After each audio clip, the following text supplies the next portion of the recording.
Mamangai matamda sel yamna paiba mi singna namna khundaba khul amakhak leiramme. Khul asida leiriba mi sing asi sel gi awatpa amata leite. Masa masagi senthok lambi amamam leinaramme. Adubu khul sida ningthem kauba yamna lairaba pakhang amakhak lei. Ningthem gi mapadi nganna leikhidre. Maramaduna mapana thambiramba mallaba khangpoksang amada mama ketukiga leiramme. Ningthem angang oiringaidagi hauna yomgi awaba masak khanglakpana pungkak saurakpadagi makhoigi khulduda ahal amana hidak langthak semduna yonba dukan amada sel tanduna pot yonba yauramme. Mama ketukisu mana masing khara thaduna kaithelda yonjaraga sel talammi. Mamaga ningthemga suminnaringaidadi makhoigi imungdu khara pharamme. Adubu ningthemgi mamasu ahal osilakpadagi tabak inkhang amata suba ngamsilaktre. Maramaduna ningthem megi potpham aduda yauduna phanglakpa sel khara aduna mabuk phauba thanna saba ngamsilaktre. Mana yauriba potpham duki ahal aduna su magi thagi pifam thokpa sel singdusu pidaba tha animuk sujilaklammi. Ningthemna potpham sinataba atopa ama yauduna sel talogi hairabasu makhoigi khuldudadi sel tanba yaba thabak amata phanglamde. Upai leitabadagi potphamduda adumak yauramme. Nongma ketukina ningthemda hairamme. Imagi ningthem isasu yum punaba hotnabada waramlagani do. Imasu kaithel thokpasu ngamdre do. Nangna thagi khara kharak pusilakpa sinadi nabuk phauba thanna saba phangjadre. Tasau ibu yaimadusu tha ani ahumdi phajilaklabani. Sel amata pidribase kharadi henmallabani aikhoigi imungse wai haibasu khanglibani. Hoi ima aisu sel kharada oirabasu pibinaba haibani. Adubu mana thokpa ama ngangduna lei. Atopa thabak thirabasu phangde do. Kari tawudabano haifam khangdre. Asumna ningthem sel amata phanglaktaba makhoigi sananaba phauba laisilaktabadagi mamana yumthangnaba imungdagi sel purammi. Adubu purakpa sel singadudi asum sijinabada losinki megi selsu kuina piraktabadagi sauraklammi. Ketukisu masanupana sel phangbaga pithokke khanduna ngairaga leibani. Adubu ningthemgi thagi sel piraktabasida upai leitre. Nongma ketukina sel pururiba nupi ama yamna sauna laklammi aduga sairammi. Nongma ketukina sel pururiba nupi ama yamna sauna laklammi aduga sairammi. Maduda ketukina khumlammi. Ibema nangi sel do ningthemna sel hek phangbaga pinaba ngaibani. Adubu ningthemgi sel do haujik phawba phangdabasida inena nangonda piningai sel leitadana tawbani. Nang saukhinu ko inena yamna thuna nangi paisa do singnaba taruklage. Ine nangi nasanupana sel sukhang phangdrabadi aidi to osini ne. Ai ngaiba yaba ngairabani. Aduna ai haujik lakngai sida ngasi sel do pujakhrage. Aikhoi nupana aingonda sel pithuklubagi irang tawbada mahaparal oirabani. Haujik mak pibirao ai pujakhrage. Ibema inedi haujikpu kadaidagi sel no. Ibema na ngaibiba numit nini muktanga ngaibiko. Karigi numit nini no ngamoy haujik mak pigadabani. Matang aduda ningthem laktuna mamada waram pumnamak hanglammi. Masidagi ningthemna nupi aduda hairammi. Itema sel do horen numidang wairam ai oina thinba lakjarage. Masidagi nupidu mayumda hankre. Ketuki makok paiduna ningthemda hairammi. Imagi ibungo nangna kadaidagi selna horen numidang thilugadoribano. Imadi hingingdreda lairaba ikhoise kayada tolibano. Ima karishu khalugano nasana phanana basinjarage. Ningthem wakhal yamna wana mayumdagi thoraklammi aduga mathanta haijarammi. As kamdongni toribaside horen numidang waram sel khilakedi haido ure. Haujikpu aina kadaidagi selno thirugadoribasibo. Leire tasau yaimadagi matam kharadang sel khara pururage. Asumna ningthemna laikagi mayamba thokpa yaimadagi sel purammi. Yaimana Ningthemda sel harau harau piraklammi. Ningthemna yaimadagi migi toliba seldudagi khara henna loksilaklammi. Mahakna yumthangnabi matai mahoida satuna atonba khudingmak thidoklamlaba matungda sel arembaduna sengsak khara leiduna mamada pirammi. Nungti numit khudingi insang thongngai leitabana ingkholda hauba mana masing khara hanjin hanjin thonglammi. Asigumba punsi mahing asida kayam kuina laikini haina Ningthemgi thamoida toina wahang hangjarammi. Asumna makhoina leitabagi mingondagi puruba selna makhwang koirammi. Mama masa nonganbadagi migi athiba wangang sangang kaya marum taba hauraklammi. Ningthemna mapan tholakpa matamda mina phana ngangnadre. Makhoina sel pugi hairuragasu kana amatana piningdre. Upai leitraba mama masa anidu numit kharani sara henduna lele. Laibakna thiribasu Ningthemna yauriba potphamdugi mapu oiriba ahal nupa adusu nabadagi laikatnaba ngamdana sikre. Ahalduna sikrabanina potphamdu adumak phamkhidre. Ningthemna ahaldugi masanupasingda makhoigi mapana hinglingai matamda magi tha marigi sel amata piramdabadu kharadang oiregasu pibinaba haiba satlamme. Matamaduda ahaldugi masanupaga thengnarammi. Ningthemna hairamme. Tasau, pabungna hinglingaida aigi tha marigi sel amata piramde. Yaragade tasau, tha amatangi oiregasu sel pibiyu haiba lakcharibani. Kari haiba, sel haiba. He angang, nangisi aikoi pabung leitrabanina nangna hekta aikoida haijinaraga sel lauge khalibro. Hai, nasin naya kengedaba wanganganu. Chatkro chalu.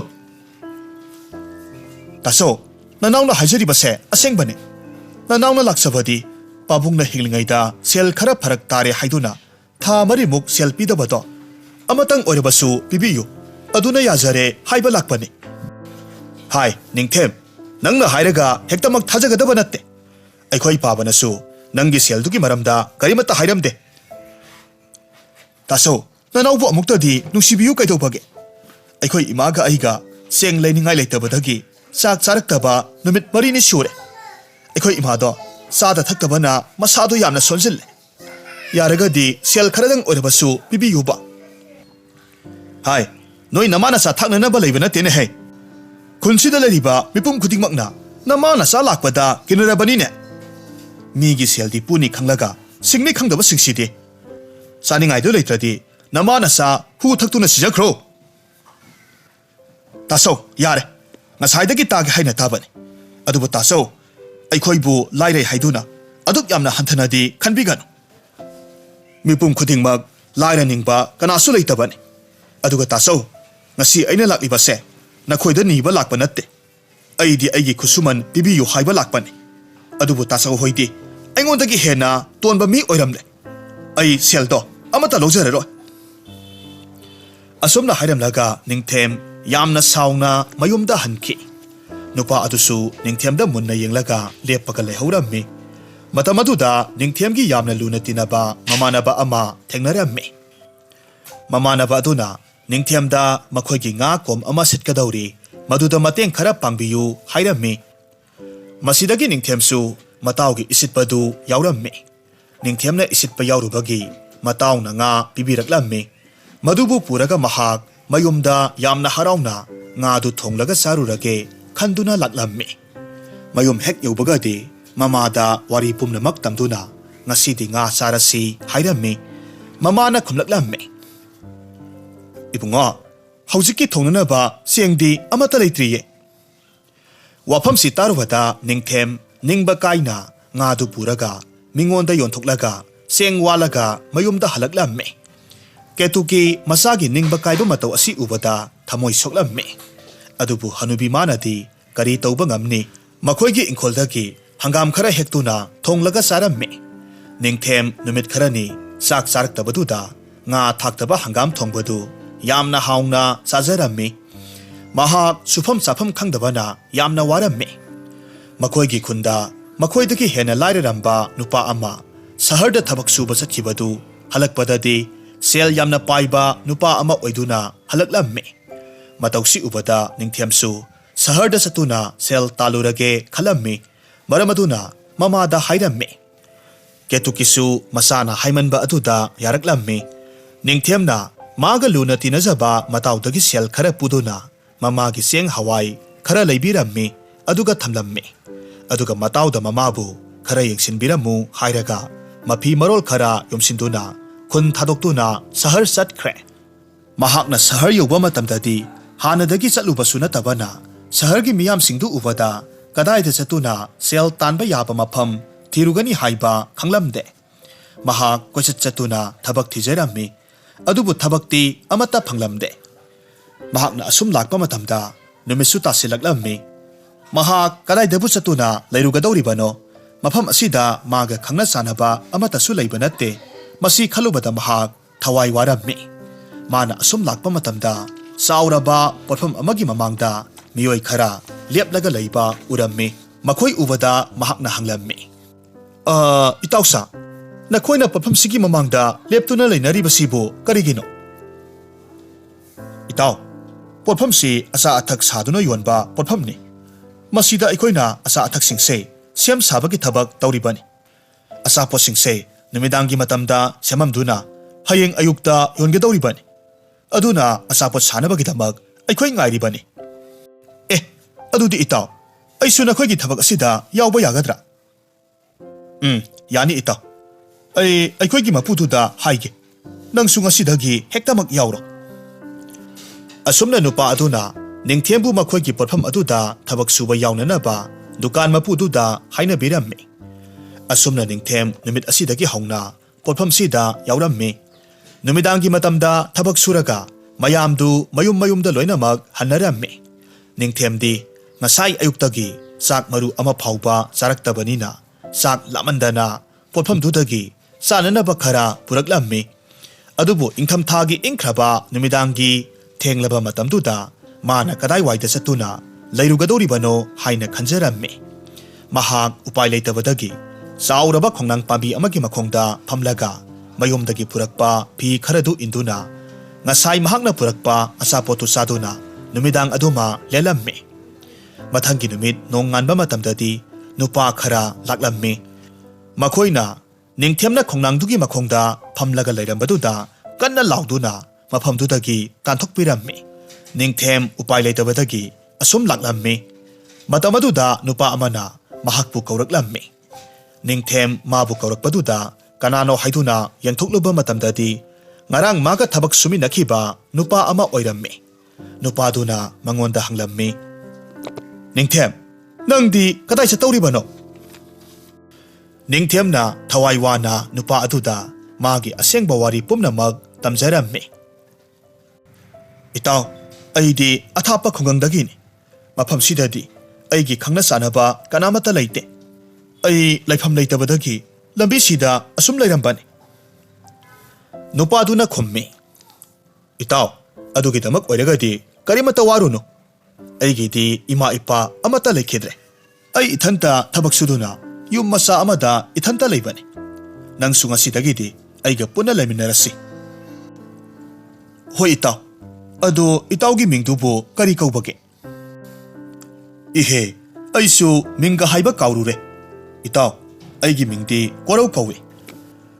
ꯑꯁꯨꯝꯅ ꯅꯤꯡꯊꯦꯝ ꯅꯨꯃꯤꯠ ꯑꯁꯤꯗꯒꯤ ꯍꯧꯅ ꯀꯣꯔꯧꯒꯤ ꯌꯨꯝꯗ ꯄꯨꯟꯅ ꯂꯩꯔꯝꯃꯤ꯫ ꯀꯣꯔꯧ ꯌꯥꯝꯅ ꯍꯣꯠꯅꯕ ꯀꯟꯕ ꯄꯨꯛꯆꯦꯜ ꯆꯥꯎꯕ ꯅꯨꯄꯥ ꯑꯃꯅꯤ꯫ ꯃꯍꯥꯛꯅ ꯅꯤꯡꯊꯦꯝꯒꯤ ꯀꯥ ꯑꯃ ꯄꯤꯕꯤꯗꯨꯅ ꯂꯩꯍꯟꯕꯤꯔꯝꯃꯤ꯫ ꯑꯗꯨꯒ ꯃꯈꯣꯏ ꯑꯅꯤ ꯄꯨꯟꯅ ꯅꯨꯃꯤꯗꯥꯡꯒꯤ ꯊꯕꯛ ꯁꯨꯃꯤꯟꯅꯕꯁꯨ ꯆꯠꯃꯤꯟꯅꯩ꯫ ꯀꯣꯔꯧ ꯑꯌꯨꯛ ꯉꯟꯅ ꯆꯥꯛ ꯊꯣꯡꯗꯨꯅ ꯅꯤꯡꯊꯦꯝꯒ ꯆꯥꯃꯤꯟꯅꯔꯕ ꯃꯇꯨꯡꯗ ꯊꯕꯛ ꯆꯠꯂꯝꯃꯤ꯫ ꯃꯍꯥꯛꯅ ꯅꯨꯃꯤꯠ ꯈꯨꯗꯤꯡꯒꯤ ꯑꯌꯨꯛ ꯑꯌꯨꯛꯇ ꯌꯨꯝ ꯁꯥꯕ ꯆꯠꯂꯤ꯫ ꯑꯗꯨꯒ ꯅꯨꯃꯤꯗꯥꯡꯒꯤ ꯃꯇꯝꯗꯅ ꯑꯆꯥꯄꯣꯠ ꯄꯣꯠꯆꯩ ꯁꯥꯕ ꯌꯥꯎꯔꯝꯃꯤ꯫ ꯃꯍꯥꯛꯀꯤ ꯊꯕꯛ ꯑꯁꯤꯗ ꯅꯤꯡꯊꯦꯝꯕꯨꯁꯨ ꯃꯍꯥꯛꯅ ꯌꯥꯎꯍꯜꯂꯝꯃꯤ꯫ ꯑꯁꯨꯝꯅ ꯁꯦꯜ ꯇꯥꯟꯕ ꯑꯁꯤꯅ ꯍꯧꯖꯤꯛꯇꯤ ꯅꯤꯡꯊꯦꯝ ꯁꯦꯜ ꯈꯔꯗ ꯑꯣꯏꯔꯕꯁꯨ ꯂꯦꯝꯖꯔꯛꯂꯝꯃꯤ꯫ ꯑꯗꯨꯕꯨ ꯃꯥꯅ ꯃꯐꯝꯗꯨꯗꯒꯤ ꯃꯈꯣꯏꯒꯤ ꯈꯨꯜ ꯇꯥꯅ ꯆꯠꯄ ꯃꯇꯝꯗꯗꯤ ꯑꯗꯨꯛꯀꯤ ꯃꯇꯤꯛ ꯌꯥꯝꯅ ꯂꯥꯞꯄꯤ꯫ ꯁꯒꯣꯜ ꯒꯥꯔꯤ ꯑꯃ ꯇꯣꯡꯗꯨꯅ ꯆꯠꯄ ꯃꯇꯝꯗ ꯁꯦꯜ ꯌꯥꯝꯅ ꯂꯧꯏ꯫ ꯃꯁꯤꯗ ꯅꯠꯇꯅ ꯃꯥꯅ ꯅꯣꯡꯉꯥꯟꯕꯗꯒꯤ ꯉꯥꯏꯍꯥꯛꯇ ꯐꯥꯎꯕ ꯄꯣꯊꯥꯕ ꯐꯪꯗꯅ ꯁꯨꯖꯕꯁꯤ ꯐꯥꯎꯕꯗ ꯃꯃꯥꯒꯤ ꯃꯅꯥꯛꯇ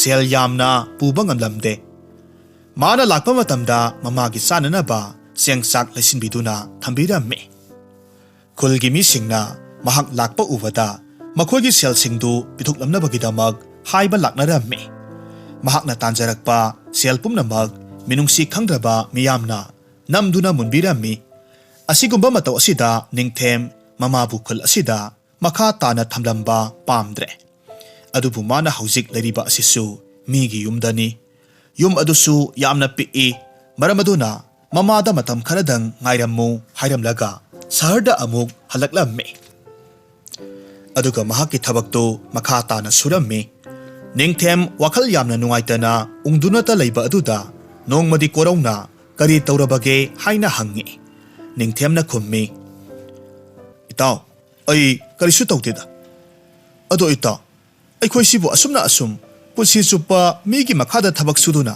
nongmagi safam thokpa khara saraga punsi si mikha pona asum leladra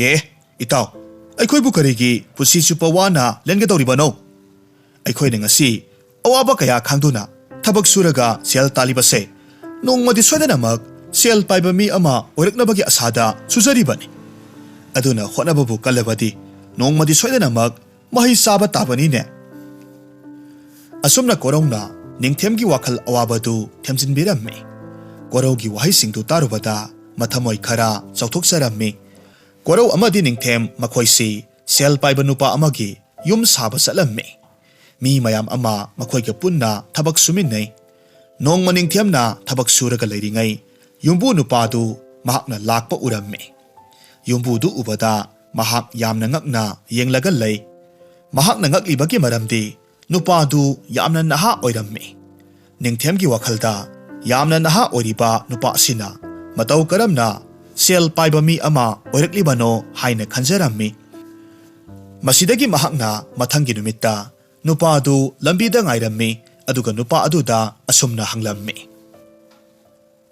itaw amukta ngaibi khoba karigumba amatang hangjage itaw nahakti yamna su naha oiri nahakna matau karamna sel paiba mi ama oiraklibano natawdi yamna lairaba athapa khungangdagini natawse sel leitabana yamna ware aduna itawna aibu nuksibiduna takpiyu yumbuduna khummi itaw aisu hanadi yamna lairaba misak ama oirammi adubu hojikti aina thabak ama tawjarubadagi sel paiba misak ama oirakpani adubu kari thabakno aisu yawba yaroidro yani masigi thabak sidi yawba yadaba leite adubu itaw nangbu aigi thabak sibu tawbabu hainagadrane aisu itawgumna sel paiba mi ama oirakani hairabadi ai thabakto loinamak tawjage adudi hausikmak aikhoigi ahalduga unarurasi nupa aduna ningthembu fajaraba sagol gari amada tonghallammi aduga puraklammi ningthem mapunsida asuk yamna fajaraba ningthau amana tonggadaba sagol gari asida ahanba oina tongba phangjaba asida yamna haraurammi nupa aduna ningthembu fajaraba yum amada pusilaklammi aduga yum aduda nupa aduga makhoini ngaihak phamduna wari watai sanaraga lei ngaihakki matungdadi makhoigi ahaldu thoraklammi ningthembu purakpa nupa aduna ningthemgi maramda wari pumnamak liduna khanghallaba matungda ahal nupa aduna ningthemda hairammi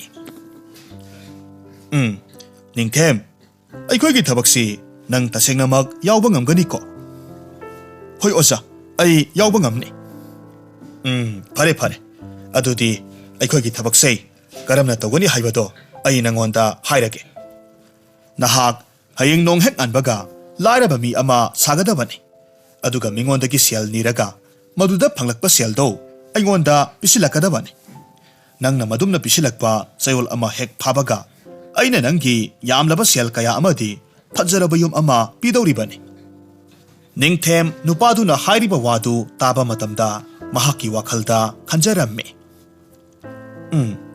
mingondagi aina sel phanayamna nirurabasu madudagi phanglakpa selduna kaidawnungda yum kai amadi iral tungsinbadi khak ngamloi adubu sidi sayol amabu suragadi aigi yum kai amadi lanthum kayama bibini haribasi aigi di laibak yamna phaba thabak amani aduna ai tawdaba yadre Asumna magi wakhalda ngaihak khallaba matungda mahak thabaktu tawrage hairammi. Ahalduna khumlaklammi. Oh, phare phare. Adudi nang hayeng ayuktagi tawba hawruroko. Masigi matungda ningthem mayumda halaklammi. Mahakna hayeng setkadaba mapi marol khara semlammi.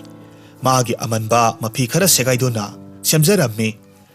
Masigi thabak asigi maramda korowdadi haiduklamde. Maramdi thabak asina mai paklaba matungda korowda tamge khalammi. Maramaduna ningthiamna korowda makhoigi thabaktu matam khara leplage hairammi. Mathangi numit nong hek nganbagadi ningthiamna korow hagotringaida mapi marol segaibadu setuna magi horen halakpa matamda setnanaba mapi marol puduna chalammi. Mahakna lambi mapalda phamduna sel niba haurammi. Nong nganbadagina sel nirakpa asida nungthil asilaklaba phauba mi amatana mangonda sel pibibagi mahut thina seibirammi. Nangbu namit tangbro nakhong tekbro nasa aduk phariba nahakna thabak sururaga sel tankedi haidadana mingondagi niraga sani khalibadubu namaidu ikaidabra asum haina seibirammi. Asumna thina thina ngangna duna sel di amata pibiramde. Masidagi ningthemna mi uhandana sei ama khulaga makhong tekpa mi saduna satlaga sel amuk nirammi. Mana asumna nibasidagi di mi singna sel khara khara pibiraklammi. Mataw asumna numidang phauba niraba matungda makhoigi ahal oiriba saurenda sel singdu sinarammi. Saurenna ningthiamda hairammi. Ningthem nangdi ahanbaga oibane phana yamnabu phanglakline. Nangsu haujikti nungairagadabani da. Ningthem sel singdu sinaramlaga mayumda mapi ananba setuna amuk halaklammi. Asumna mahak nungti numit khudingi sel nibagi thabak tawrammi. Mana handak marak tawrakliba maong matawasi korongna kharadi singnarammi. Adubu korongna thoinadi ningthemna phataba thabak tawramloi madi wakhal yamna leiba mini khandoktuna adumak leirammi. Asumna sayol ama phajilaklammi. Ningthiamna sayol ama suba numit aduda saurelna ningthiambu nganna magi manakta laknanaba kaurammi. Ningthem laklabada saurelna hairammi. Ningthem ngasidi sayol ama phare. Adunani aina nangbu nganna kauribase. Sese nangi yum anubagi soni. Aduga sida leiriba khawjau ahumse masi sel ngakta yaubani. Masisu nangini ko. Ningthem sel mayamdu ubada masadu haifam kangdana harauramme. Mana harau mandana saurelgi makhong paiduna kurumlaga hairamme. Oza nasana ozage tawbimal kaidongnungda khak kaujero. Yare yare. Aina nangi sagol gari phajaba amasu lairabani. Masida satloko. Asumna ningthem sel singdu harauna puduna magi anauba yum aduda satlamme. Ningthemgi anauba yumdu yamna sauramme. Aduga phajaraba leikol kaya marumsu lairamme. Yumdu ubada mahak adukki matik harauramme. Mana khudak aduda koraubu thabak sufamdagi laururamme. Yum aduda puraklamme. Korau ningthemna uliba mayamsi uba matamda yamna ngakna hairamme. Itaw asuk yamna sauba yumsibu nangna karamna lairibano.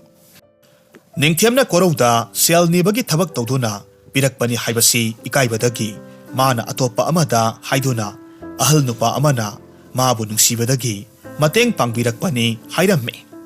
Korow ningthiamna liriba wari singdu taraba matungda munna khanduna hairamme. Itaw aidi nangna tawriba thabakse kayadi afaba mande.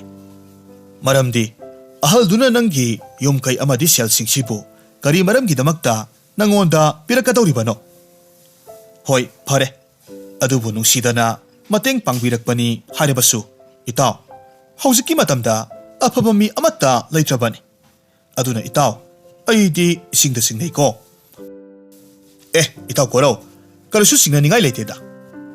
Haujikti aikhoini nungairagadabani. Ngasidagidi yumase ibaniki oirabani. Korowna khummi. Itaw aidi yum sida leiroigeda. Natawna wana sujaduna leijaba yum aduda adumak leijarurage. Matungda ningthemna sel kharada oirabasu ꯀꯣꯔꯧꯗ ꯄꯨꯈꯤꯅꯕ ꯍꯥꯏꯔꯒꯁꯨ ꯀꯣꯔꯧꯅ ꯑꯃꯠꯇ ꯂꯧ ꯍꯥꯏꯕ ꯌꯥꯗꯅ ꯆꯠꯈꯤ꯫ ꯅꯤꯡꯊꯦꯝ ꯃꯥꯒꯤ ꯋꯥꯈꯜꯗ ꯍꯧꯖꯤꯛꯇꯤ ꯑꯋꯥꯕ ꯑꯃꯠꯇ ꯂꯩꯇ꯭ꯔꯦ꯫ ꯌꯨꯝ ꯑꯗꯨꯗ ꯌꯥꯝꯅ ꯅꯨꯡꯉꯥꯏꯅ ꯂꯩꯔꯝꯃꯤ꯫ ꯃꯊꯪꯒꯤ ꯅꯨꯃꯤꯠ ꯅꯣꯡ ꯍꯦꯛ ꯉꯥꯟꯕꯒ ꯃꯍꯥꯛꯅ ꯃꯈꯣꯏꯒꯤ ꯈꯨꯟꯗ ꯂꯥꯛꯂꯝꯃꯤ꯫ ꯃꯈꯣꯏꯒꯤ ꯈꯨꯟꯒꯤ ꯃꯤꯌꯥꯝꯅ ꯅꯤꯡꯊꯦꯝꯅ ꯃꯐꯤ ꯃꯔꯣꯜ ꯌꯥꯝꯅ ꯅꯥꯟꯅ ꯐꯖꯔꯕ ꯁꯒꯣꯜ ꯒꯥꯔꯤ ꯑꯃ ꯇꯣꯡꯗꯨꯅ ꯂꯥꯛꯄꯗꯨꯗ ꯃꯃꯤꯠ ꯈꯞꯇꯕ ꯃꯈꯩ ꯌꯦꯡꯅꯔꯒ ꯂꯩꯔꯝꯃꯤ꯫ ꯑꯁꯨꯝꯅ ꯅꯤꯡꯊꯦꯝꯅ ꯃꯌꯨꯝꯗ ꯆꯪꯂꯛꯄ ꯑꯁꯤꯗ ꯀꯦꯇꯨꯀꯤꯗꯤ ꯃꯆꯥꯅꯨꯄꯥꯅ ꯇꯧꯔꯛꯂꯤꯕ ꯃꯇꯧꯗꯨ ꯎꯕꯗ ꯌꯥꯝꯅ ꯉꯛꯄ ꯐꯥꯎꯔꯝꯃꯤ꯫ ꯃꯃꯥꯒꯤꯅꯤ ꯍꯥꯏꯅ ꯐꯖꯔꯕ ꯐꯤꯖꯣꯜ ꯀꯌꯥ ꯑꯃꯁꯨ ꯃꯆꯥꯅ ꯄꯤꯕꯤꯔꯝꯃꯤ꯫ ꯑꯗꯨꯒ ꯏꯃꯨꯡꯗ ꯀꯧꯁꯤꯜꯂꯒ ꯁꯦꯜ ꯈꯔ ꯎꯠꯂꯝꯃꯤ꯫ ꯃꯆꯥꯒꯤ ꯃꯇꯧ ꯑꯁꯤꯗ ꯆꯤꯡꯅꯅ ꯃꯃꯥꯅ ꯍꯥꯏꯔꯝꯃꯤ, "ꯏꯕꯨꯡꯉꯣ, ꯑꯁꯨꯛ ꯌꯥꯝꯕ ꯁꯦꯜꯁꯤꯡꯁꯤꯗꯤ ꯅꯪꯗꯤ ꯀꯗꯥꯏꯋꯥꯏꯗꯒꯤꯅꯣ?" "ꯏꯃꯥ, ꯑꯩꯅ ꯊꯕꯛ ꯁꯨꯔꯤꯕ ꯃꯄꯨꯗꯣ ꯌꯥꯝꯅ ꯃꯕꯨꯛ ꯐꯩꯌꯦ꯫ ꯃꯥꯅ ꯑꯩꯒꯤ ꯆꯥꯎꯔꯕ ꯌꯨꯝ ꯑꯃꯁꯨ ꯑꯗꯨꯒ ꯁꯦꯜ ꯀꯌꯥ ꯑꯃꯁꯨ ꯑꯩꯒꯤ ꯃꯇꯦꯡ ꯑꯣꯏꯅ ꯄꯥꯡꯕꯤꯔꯛꯄꯒꯤꯅꯦ."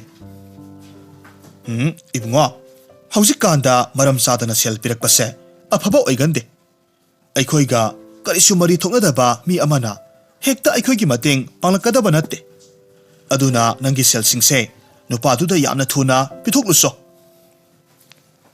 "ꯑꯁ ꯏꯃꯥ, ꯀꯔꯤꯁꯨ ꯇꯧꯔꯣꯏꯕ꯫ ꯅꯨꯄꯥꯗꯣ ꯌꯥꯝꯅ ꯃꯕꯨꯛ ꯃꯄꯥꯎ ꯐꯕ ꯃꯤꯅꯤ꯫ ꯃꯥꯅ ꯑꯔꯥꯟꯕ ꯊꯕꯛ ꯀꯩꯗꯧꯅꯨꯡꯗ ꯇꯧꯔꯛꯂꯣꯏꯌꯦ꯫ ꯑꯗꯨꯒꯤ ꯁꯔꯨꯛꯄꯨꯗꯤ ꯏꯃꯥ, ꯍꯌꯦꯡꯗꯒꯤꯗꯤ ꯑꯩꯈꯣꯏꯒꯤ ꯌꯨꯝ ꯑꯅꯧꯕꯗꯨꯗ ꯅꯨꯡꯉꯥꯏꯅ ꯂꯩꯔꯨꯔꯒꯗꯕꯅꯤ꯫ ꯑꯗꯨꯒ ꯃꯤꯒꯤ ꯇꯣꯜꯂꯤꯕ ꯁꯦꯜꯁꯤꯡꯁꯦ ꯂꯣꯏꯅꯃꯛ ꯁꯤꯡꯗꯣꯛꯑꯗꯕꯅꯤ."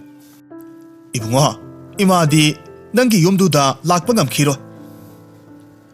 ꯅꯤꯡꯊꯦꯝꯅ ꯃꯃꯥꯗ ꯍꯟꯅ ꯍꯟꯅ ꯍꯥꯏꯖꯔꯕꯁꯨ ꯀꯦꯇꯨꯀꯤꯅ ꯊꯥꯖꯕ ꯉꯝꯗ꯭ꯔꯦ꯫ ꯅꯨꯃꯤꯠ ꯑꯁꯤꯃꯗꯤ ꯅꯤꯡꯊꯦꯝ ꯃꯌꯨꯝꯗ ꯂꯦꯛꯇꯨꯅ ꯅꯣꯡ ꯉꯥꯜꯂꯒ ꯃꯊꯟꯇ ꯃꯌꯨꯝ ꯊꯥꯗꯣꯛꯇꯨꯅ ꯆꯠꯂꯝꯃꯤ꯫ ꯃꯍꯥꯛ ꯃꯃꯥꯅ ꯂꯥꯛꯎ ꯌꯥꯗꯕ ꯑꯁꯤꯗ ꯋꯥꯈꯜ ꯌꯥꯝꯅ ꯅꯨꯡꯉꯥꯏꯔꯝꯗꯦ꯫ ꯑꯗꯨꯕꯨ ꯃꯍꯥꯛꯁꯤ ꯅꯨꯄꯤ ꯀꯌꯥ ꯃꯔꯨꯝꯅ ꯁꯦꯜ ꯄꯥꯏꯈꯠꯂꯛꯄꯗꯒꯤ ꯄꯥꯝꯅꯔꯝꯃꯤ꯫ ꯃꯇꯨꯡꯗ ꯃꯍꯥꯛ ꯅꯨꯄꯤ ꯑꯃꯒ ꯈꯪꯅꯕꯗꯒꯤ ꯑꯋꯥꯕ ꯑꯃꯠꯇ ꯂꯩꯇꯅ ꯌꯥꯝꯅ ꯅꯨꯡꯉꯥꯏꯕ ꯋꯥꯈꯜ ꯑꯃꯗ ꯇꯥꯎꯗꯨꯅ ꯑꯗꯨꯃꯛ ꯂꯩꯔꯝꯃꯤ꯫ ꯆꯥꯅꯤꯡ ꯆꯥꯅꯤꯡꯕꯗ ꯆꯥꯗꯨꯅ ꯅꯨꯡꯉꯥꯏꯊꯣꯛꯂꯝꯃꯤ꯫ ꯑꯗꯨꯕꯨ ꯃꯍꯥꯛ ꯅꯨꯡꯇꯤ ꯅꯨꯃꯤꯠ ꯈꯨꯗꯤꯡꯒꯤꯗꯤ ꯍꯥꯟꯅꯒꯤ ꯃꯇꯧꯒꯨꯝꯅ ꯁꯦꯜ ꯅꯤꯕ ꯆꯠꯂꯝꯃꯤ꯫ ꯆꯥꯛꯅꯤꯕ ꯑꯣꯏꯔꯕꯁꯨ ꯅꯨꯡꯇꯤ ꯅꯨꯃꯤꯠ ꯈꯨꯗꯤꯡꯒꯤ ꯁꯦꯜ ꯅꯤꯔꯛꯄ ꯑꯗꯨꯗ ꯍꯟꯗꯛꯇꯤ ꯄꯩꯁꯥ ꯑꯃꯠꯇ ꯃꯤꯅ ꯄꯤꯕꯤꯔꯝꯗꯦ꯫ ꯃꯁꯤꯗꯒꯤ ꯃꯥꯅ ꯃꯐꯝ ꯑꯇꯣꯞꯄ ꯑꯃ ꯍꯣꯡꯗꯨꯅ ꯑꯃꯨꯛ ꯌꯦꯡꯂꯝꯃꯤ꯫ ꯃꯗꯨꯁꯨ ꯃꯤꯅ ꯄꯩꯁꯥ ꯑꯃꯠꯇ ꯄꯤꯕꯤꯔꯛꯂꯝꯗꯦ꯫ ꯅꯤꯡꯊꯦꯝ ꯁꯦꯜ ꯑꯃꯠꯇ ꯇꯥꯗꯕꯗꯒꯤ ꯆꯥꯎꯔꯦꯜꯒꯤ ꯃꯅꯥꯛꯇ ꯁꯦꯜ ꯑꯃꯠꯇ ꯌꯥꯎꯗꯅ ꯆꯠꯂꯝꯃꯤ꯫ ꯑꯗꯨꯒ ꯍꯥꯏꯔꯝꯃꯤ, "ꯑꯣꯖꯥ, ꯉꯁꯤꯗꯤ ꯑꯩ ꯁꯦꯜ ꯑꯃꯠꯇ ꯇꯥꯔꯛꯇ꯭ꯔꯦ." ꯆꯥꯎꯔꯦꯜꯅ ꯈꯨꯝꯃꯤ, "ꯅꯤꯡꯊꯦꯝ, ꯅꯆꯤꯟ ꯊꯤꯒꯅꯨ꯫ ꯅꯪꯅ ꯐꯪꯂꯛꯄ ꯁꯦꯜꯁꯤꯡꯗꯣ ꯅꯪꯅ ꯂꯣꯏꯅꯃꯛ ꯁꯤꯖꯤꯟꯅꯊꯣꯛꯈ꯭ꯔꯕ ꯅꯠꯇ꯭ꯔꯣ?" "ꯑꯩꯗꯤ ꯅꯣꯡꯃꯒꯤ ꯁꯦꯜ ꯄꯨꯗꯨꯅ ꯂꯥꯛꯂꯕꯗꯤ ꯑꯩꯅ ꯄꯤꯈꯤꯕ ꯌꯨꯝ ꯀꯩ ꯑꯃꯗꯤ ꯁꯦꯜꯁꯤꯡꯗꯣ ꯂꯣꯏꯅꯃꯛ ꯍꯟꯗꯣꯛꯄ ꯇꯥꯕꯅꯤ꯫ ꯑꯗꯨꯒ ꯀꯔꯤꯒꯨꯝꯕ ꯍꯧꯖꯤꯛꯃꯛ ꯌꯨꯝꯒꯤ ꯁꯣ ꯑꯃꯗꯤ ꯁꯦꯜꯁꯤꯡꯗꯣ ꯄꯤꯗꯕ ꯇꯥꯔꯒꯗꯤ ꯅꯍꯥꯛ ꯑꯩꯅ ꯄꯤꯕ ꯆꯩꯔꯥꯛꯇꯣ ꯌꯥꯕ ꯇꯥꯕꯅꯤ." "ꯑꯣꯖꯥ, ꯉꯁꯤ ꯅꯣꯡꯃꯇꯪ ꯁꯦꯜ ꯇꯥꯗ꯭ꯔꯕꯁꯨ ꯍꯌꯦꯡꯗꯒꯤꯗꯤ ꯁꯣꯏꯗꯅꯃꯛ ꯇꯥꯒꯅꯤꯗ." "ꯅꯤꯡꯊꯦꯝ, ꯌꯥꯔꯣꯏ꯫ ꯑꯩꯅ ꯍꯥꯏꯈ꯭ꯔꯕꯗꯤ ꯍꯥꯏꯈ꯭ꯔꯦ꯫ ꯅꯪ ꯍꯧꯖꯤꯛꯃꯛ ꯑꯩꯅ ꯄꯤꯈꯤꯕ ꯁꯦꯜꯁꯤꯡꯗꯣ ꯄꯨꯔꯛꯀꯗꯕꯅꯤ꯫ ꯅꯠꯇ꯭ꯔꯕꯗꯤ ꯑꯋꯥꯐꯝꯗ ꯇꯥꯅꯤ." ꯇꯁꯦꯡꯅ ꯆꯥꯎꯔꯦꯜ ꯇꯝꯊꯤꯔꯕ ꯒꯨꯟꯗꯥꯅꯤ꯫ ꯑꯄꯪꯕ ꯃꯤꯁꯤꯡꯕꯨ ꯃꯄꯨꯟꯁꯤ ꯆꯨꯞꯄ ꯆꯥꯛꯅꯤꯕꯒꯨꯝ ꯁꯦꯜ ꯅꯤꯍꯟꯗꯨꯅ ꯁꯦꯜ ꯇꯥꯟꯕ ꯃꯤꯁꯛ ꯑꯃꯅꯤ꯫ ꯃꯈꯣꯏꯕꯨ ꯃꯍꯥꯛꯀꯤ ꯂꯥꯡꯗ ꯊꯨꯅꯕꯒꯤꯗꯃꯛ ꯃꯥꯡꯖꯧꯅꯅ ꯁꯦꯜ ꯄꯤꯊꯣꯛꯇꯨꯅ ꯃꯤꯠ ꯊꯛꯍꯟꯕ ꯑꯣꯏꯔꯝꯃꯤ꯫ ꯅꯤꯡꯊꯦꯝ ꯎꯄꯥꯏ ꯂꯩꯇꯕꯗꯒꯤ ꯃꯌꯨꯝꯗ ꯆꯠꯈ꯭ꯔꯦ꯫ ꯌꯨꯝꯒꯤ ꯁꯣ ꯑꯃꯗꯤ ꯁꯦꯜꯁꯤꯡꯗꯨ ꯄꯨꯔꯒ ꯂꯥꯛꯂꯝꯃꯤ꯫ ꯑꯗꯨꯒ ꯆꯥꯎꯔꯦꯜꯗ ꯄꯤꯔꯝꯃꯤ꯫ ꯃꯍꯥꯛ ꯋꯥꯗꯅ ꯅꯨꯡꯉꯥꯏꯕ ꯄꯥꯝꯂꯨꯕꯒꯤ ꯃꯍꯩ ꯍꯧꯖꯤꯛꯇꯤ ꯐꯪꯂꯦ꯫ ꯃꯃꯥꯅ ꯍꯥꯏꯈꯤꯕ ꯈꯨꯗꯤꯡꯃꯛ ꯅꯤꯡꯁꯤꯡꯂꯛꯇꯨꯅ ꯃꯃꯤꯠꯇꯒꯤ ꯃꯄꯤ ꯇꯥꯅ ꯀꯞꯂꯝꯃꯤ꯫ ꯅꯤꯡꯊꯦꯝꯅ ꯃꯥꯒꯤ ꯃꯇꯥꯎ ꯀꯣꯔꯧꯅ ꯃꯉꯣꯟꯗ ꯍꯥꯏꯔꯝꯕ ꯋꯥꯗꯨ ꯈꯪꯅꯤꯡ ꯅꯤꯡꯁꯤꯡꯂꯛꯇꯨꯅ ꯀꯣꯔꯧꯒꯤ ꯃꯅꯥꯛꯇ ꯆꯠꯂꯝꯃꯤ꯫ ꯃꯥꯅ ꯀꯣꯔꯧꯒꯤ ꯌꯨꯝ ꯌꯧꯕ ꯃꯇꯝꯗꯗꯤ ꯀꯣꯔꯧꯗꯨ ꯊꯕꯛ ꯆꯠꯀꯗꯕꯒꯤ ꯊꯣꯔꯛꯂꯝꯃꯤ꯫ ꯀꯣꯔꯧꯅ ꯅꯤꯡꯊꯦꯝꯕꯨ ꯎꯕꯗ ꯃꯁꯛ ꯈꯪꯂꯝꯗꯦ꯫ ꯃꯔꯝꯗꯤ ꯅꯤꯡꯊꯦꯝꯅ ꯁꯦꯒꯥꯏꯕ ꯐꯤꯔꯣꯟ ꯁꯦꯠꯇꯨꯅ ꯂꯥꯛꯄꯗꯨꯗ ꯑꯉꯥꯎꯕ ꯑꯣꯏꯔꯕꯣꯏ ꯅꯤꯡꯗꯨꯅ ꯁꯦꯜ ꯈꯔ ꯄꯤꯔꯝꯃꯤ꯫ ꯃꯇꯝ ꯑꯗꯨꯗ ꯅꯤꯡꯊꯦꯝꯅ ꯍꯥꯏꯔꯝꯃꯤ, "ꯏꯇꯥꯎ, ꯅꯇꯥꯎ ꯅꯤꯡꯊꯦꯝꯕꯨ ꯑꯉꯥꯎꯕꯅꯤ ꯍꯥꯏꯅ ꯈꯜꯂꯕ꯭ꯔꯣ?" "ꯏꯇꯥꯎ ꯅꯤꯡꯊꯦꯝ, ꯅꯪꯅ ꯇꯧꯔꯤꯕꯁꯤꯕꯨ ꯀꯔꯤꯅꯣ? ꯅꯪꯕꯨ ꯌꯨꯝ ꯑꯅꯧꯕꯒ ꯂꯩꯗꯅ ꯌꯥꯝꯅ ꯅꯨꯡꯉꯥꯏꯅ ꯂꯩꯍꯧꯕꯗꯥꯏꯅꯦ? ꯏꯇꯥꯎ, ꯑꯩꯉꯣꯟꯗ ꯁꯦꯡꯅ ꯍꯥꯏꯌꯨ꯫ nang ngasi oirakliba matau asibo karamna oirakpano masidagi ningthiamna korauda thokiba wari khudingmak tamlammi aduga mahak lale haijarammi matang asida korauna ningthiamda hairammi itaw mi amana kaidonungda maram sadana pirakpa pot amata lauge khallun adubu phare haukrabadi haukre haujikti nataw ai leri basidi natawna itawbu ngairakpa kuirabani haujikti ai khoini nungairagadabane ningthiamna khummi itaw karamna nungaigadawribano ye haujikti aina thabak suduna khajik khajik tungsinjarakpa seldo khajik khajik yamkhalakpadagi yamna sauba pochai loinamak suna yawba popham amakhak leire maduda aikhoini sangdana sel talaga loire asumna popham duda makhoi anina pochai yolammi haujikti makhoi anigi popham du miyam changnarakpadagi sel kaya marum talammi aduna haujikti makhoi anigi sauraba yumjau ama leiduna masin manaugumna yamna nungsi sanana leiminnarammi makhoi anina ningthiamgi khunda chatuna ningthiamgi toliba sel singdu tidok lamduna mamabu lawba chatlammi ningthiamna mamada thokiba thodok loinamak liduna khanghallammi ketuki masagi wari tu taraba matungda korauda hairaklammi